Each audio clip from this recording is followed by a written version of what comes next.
அதுதான் அவனுக்கு பொறாமை இருக்குது. திறமையுள்ள மனிதன் கண்டா நம்ம என்ன பொறாமப்படுறோம்.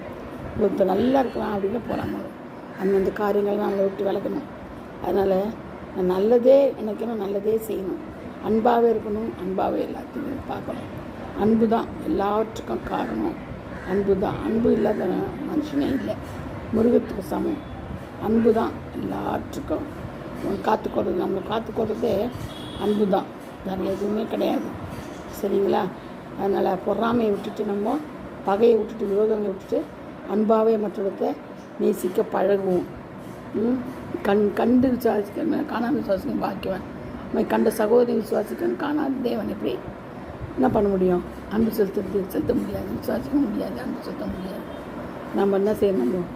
தேவனுடைய அன்பை போல மற்றவர்களை அன்பு செலுத்தணும். கர்த்தர் தான் ஆசை.